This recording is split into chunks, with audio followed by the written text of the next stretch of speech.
Next हम लोगों को डिस्कस करना है अपने चैप्टर के अंदर एयरवेज के बारे में।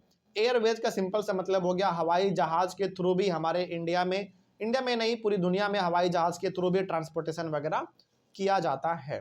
तो एयरवेज हालांकि सबसे फास्ट यदि कोई ट्रांसपोर्ट का सिस्टम है तो वो एयरवेज ही, यानी कि हवाई जहाज से क्या कोई फास्ट हो सकता है? अभी फिलहाल तो ट्रांसपोर्टेशन के मायने में, यानी कि आपको एक जगह से दूसरे जगह पे जाना हो तो सबसे फास्ट यदि कोई है तो वो क्या हमारा एयरवेज है। हालांकि ये फास्ट तो है लेकिन बहुत ज़्यादा ये क्या है, महंगा पड़ता है, बहुत महंगा पड़ता है। तो इसमें क्या लिखा हुआ देखो, this is the fastest way of transport, मतलब एयरवेज जो होता है वो सबसे फास्टेस्ट वे ऑफ ट्रांसपोर्ट है। मतलब इसमें जितना तेजी से ट्रांसपोर्ट हो सकता है उतना तेजी से किसी में भी नहीं हो सकता। It is the most expensive due to high cost of fuel. Obvious ये बात है, आपको बहुत कम टाइम में कहीं पे आपको पहुंचा देगा तो महंगा तो होगा ही होगा। जैसे एक एग्जाम्पल के तौर पे आप ऐसे देखो, यदि आप पटना से दिल्ली का दूरी देखोगे तो लगभग 1000 किलोमीटर के आसपास है, थोड़ा बहुत आगे ऊपर नीचे है, लेकिन पटना से दिल्ली तक का आप दूरी देखोगे तो 1000 किलोमीटर है। यदि आप पैदल जाओगे पैदल तो आपको महीनों लग सकते हैं जाने में, ठीक ना। लेकिन वही यदि आप साइकिल से जाओगे तो हो सकता है कुछ दिन कम लगे। यदि आप बाइक से जाओगे तो थोड़ा और कम टाइम लगेगा, आप 4 व्हीलर से जाओगे और कम टाइम लगेगा, आप ट्रेन से जाओगे 12-13 घंटे में पहुंच जाओगे, है ना।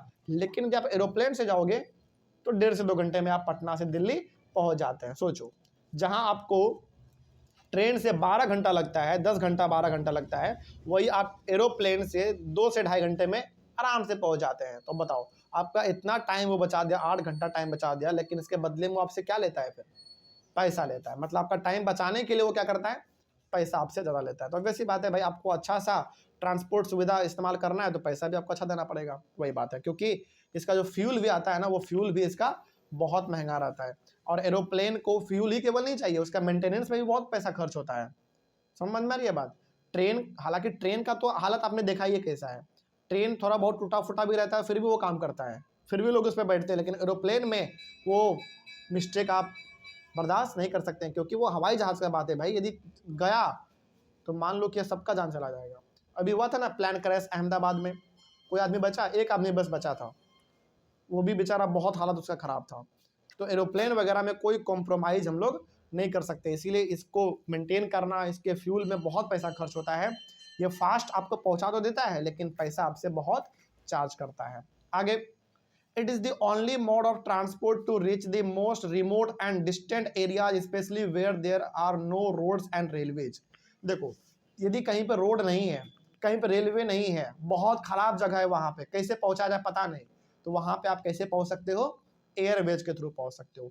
हमेशा क्या एरोप्लेन का ही इस्तेमाल करना चाहिए? नहीं, हेलीकॉप्टर भी तो है। एरोप्लेन को लैंड करने के लिए बहुत बड़ा फील्ड चाहिए होता है, क्योंकि जब वो लैंड करता है तो बहुत दूर उसको चल के जाना पड़ता है, मतलब ट्रैवल करना पड़ता है। लेकिन हेलीकॉप्टर एक ही जगह पे उड़ेगा, एक ही जगह से वो दोबारा वहाँ पे आके बैठ जाएगा। हेलीकॉप्टर में क्या है, वो एक ही जगह से ऊपर उड़ जाएगा और एक ही जगह पे आके वो नीचे लैंड भी कर जाएगा। तो हेलीकॉप्टर को लैंडिंग और टेक ऑफ के लिए ज़्यादा जगह का जरूरत नहीं चाहिए, लेकिन एरोप्लेन को जगह ज़्यादा चाहिए। समझा रही है बात? जैसे फॉर एग्जाम्पल आप जम्मू कश्मीर ले लो, उत्तराखंड ले लो, हिमाचल प्रदेश ले लो, इन सभी इलाके में आपको जहाँ पे रोड से रेलवे से नहीं पहुँचा जा सकता है वहाँ पे हेलीकॉप्टर खूब चलता है। आप जम्मू कश्मीर जाओ, आप उत्तराखंड जाओ, आप हिमाचल प्रदेश जाओ, वहाँ पे देखना उस इलाके में जहाँ पे कि रोड नहीं है, जहाँ पे ट्रेन नहीं है, वहाँ पे हेलीकॉप्टर काम करता है वहाँ पे। हाँ, पैसा आपसे ज़रूर चार्ज करेगा ज़्यादा, लेकिन हेलीकॉप्टर वहाँ पे काम करता है। आगे बढ़े हम लोग, चलिए आगे। तो ये एयरवेज का इस्तेमाल सबसे ज़्यादा किया जाता है उस प्रकार के जगह पे पहुँचने के लिए जहाँ पे कि लगभग रोड नहीं होता है, रेलवेज नहीं होता है, वहाँ पे। Helicopters are extremely useful in most inaccessible areas and in time of calamities for rescuing people and distributing food, water, clothes and medicine। बिल्कुल सही बात है, वही बात जो है यहाँ पे जो हमने अभी आपको कहा कि जिस जगह पे लगभग पहुँचना इम्पॉसिबल होता है उस जगह पे हेलीकॉप्टर पहुँच जाता है और हेलीकॉप्टर से सारा काम हो जाता है। कई बार आप देखते होंगे किसी जगह पे बाढ़ आता है, कहीं पे भूकंप आ जाता है, तो हेलीकॉप्टर से लोगों को ऊपर खींच लिया जाता है, मतलब हेलीकॉप्टर से उसको जाके लोग बचा लेते हैं। कहीं पे बाढ़ आ गया, कहीं पे ज़मीन फट गया, भूकंप आ गया, इस प्रकार का चीज़ यदि आता है तो वहाँ पे लोगों को बाहर निकालना, है ना, लोग यदि मुसीबत में फंसे हैं तो उसको भोजन देना, पानी देना, दवाई देना, कपड़ा देना, सब लोग कहाँ से कर लेते हैं? हेलीकॉप्टर से कर लेते हैं, ऊपर से नीचे गिरा देते हैं सब कुछ। तो हेलीकॉप्टर उस जगह पे पहुंचने के लिए सबसे बेस्ट उपाय है जहां पे पहुंचना इम्पॉसिबल होता है, और सबसे खतरनाक वाला जगह जो होता है जहां पे लोगों का जान जा सकता है, वहां पे हेलीकॉप्टर पहुंच के लोगों का जान बचा लेता है। तो हेलीकॉप्टर हमारा किस में आ गया? फिर एयरवेज में आ गया, ठीक ना। अच्छा, क्या उस प्रकार के जगह पे एरोप्लेन जा पाएगा? नहीं, एरोप्लेन कहाँ से जा पाएगा? हेलीकॉप्टर वहां पे जाता है फिर, ठीक है। आगे, some of the important airports are, India में कुछ इंपॉर्टेंट एयरपोर्ट हैं, इंडिया में तो है ही, खास करके पूरी दुनिया में भी अलग अलग जगह हैं। जैसे दिल्ली इंडिया का बहुत इंपॉर्टेंट एयरपोर्ट, इंडिया का बहुत इंपॉर्टेंट एयरपोर्ट दिल्ली। फिर से मुंबई, अलग कंट्री की बात करें तो New York, London, Paris, Frankfurt and Cairo. तो ये पूरी दुनिया के अलग अलग फेमस एयरपोर्ट है जहां पे डेली एरोप्लेन का लैंड करना, टेक ऑफ करना, बड़े बड़े एरोप्लेन वो चलता रहता है। तो ये हो गया हमारा एयरवेज के बारे में कंप्लीट इंफॉर्मेशन। नेक्स्ट है और लास्ट है चैप्टर का टॉपिक हमारा कम्युनिकेशन। कम्युनिकेशन का सिंपल सा मतलब होता है बातचीत करने का जरिया, है ना, बातचीत करने का जरिया, या फिर कोई चीज़ आप सुनते हैं, देखते हैं, जैसे रेडियो, टेलीविजन, न्यूज़पेपर, ये सब क्या है? हमारा कम्युनिकेशन का तरीका है। तो वही इसमें लिखा हुआ है। पहले कम्युनिकेशन क्या होता है देखो। Communication is the process of conveying messages to others, यानी कि यदि आपको कोई मैसेज मिल रहा है, यदि आपको कोई इन्फॉर्मेशन मिल रहा है, कोई जानकारी मिल रहा है किसी भी तरीके से, तो वो कम्युनिकेशन कहलाता है। जैसे आप टीवी खोल के न्यूज़ देखते हैं, आप रेडियो ऑन करके न्यूज़ सुनते हैं, आप न्यूज़पेपर पढ़ते हैं, तो आपको क्या मिलता है? कुछ ना कुछ इन्फॉर्मेशन मिलता है, कुछ ना कुछ मैसेज मिलता है। तो यही सब चीज़ हमारा क्या कहलाता है? कम्युनिकेशन कहलाता है, ठीक है। आगे, The advancement in the field of communication has brought about an information revolution in the world।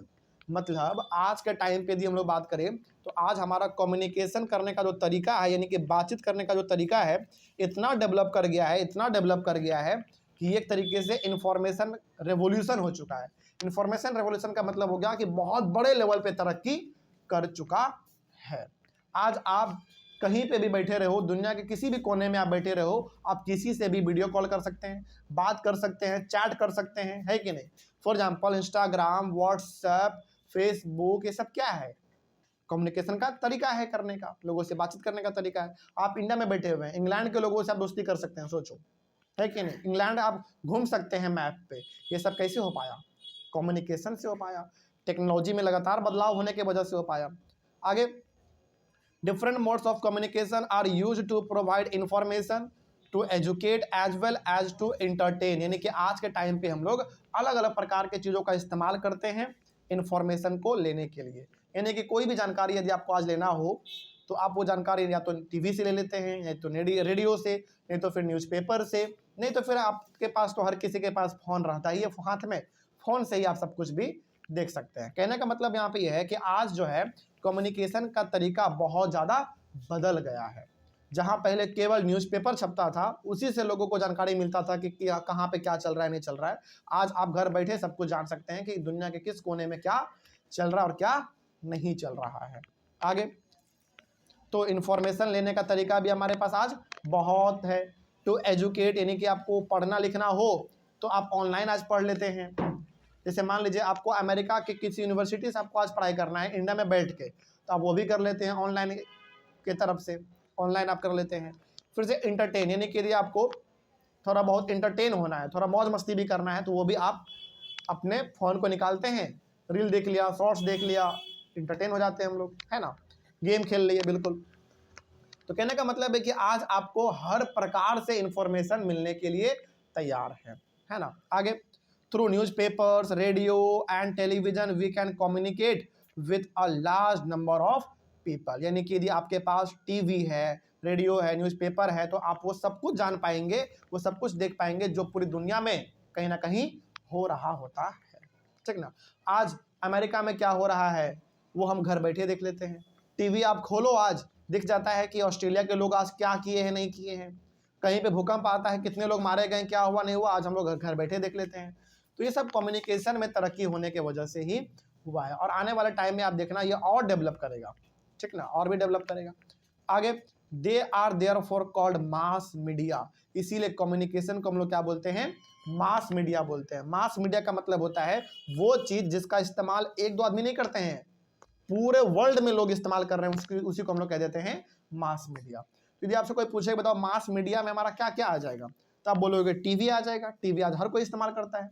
Newspaper आ जाएगा, न्यूज़पेपर बहुत लोग इस्तेमाल करते हैं। रेडियो, रेडियो भी बहुत लोग इस्तेमाल करते हैं। सबसे बड़ी बात स्मार्टफोन, स्मार्टफोन तो आज लगभग हर घर में 2-3 आपको दिख ही जाएगा, है ना।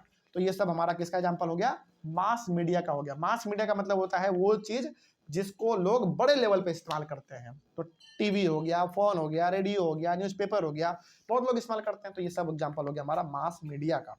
आगे, satellites have helped in oil exploration, survey of forest, underground water, mineral wealth, weather forecast and disaster warning. यानी कि जो सैटेलाइट है ये बहुत बड़ा रोल प्ले करता है अलग अलग प्रकार के चीज़ों को पता करने में। जैसे ऑयल एक्सप्लोरेशन, यानी कि दुनिया के किस कोने में कहाँ पे ऑयल पाया जाएगा, ऑयल मतलब डीजल, पेट्रोल, केरोसिन वगैरह कहाँ पे पाया जाएगा, वो हम लोगों को सैटेलाइट से पता चल जाता है, ठीक है।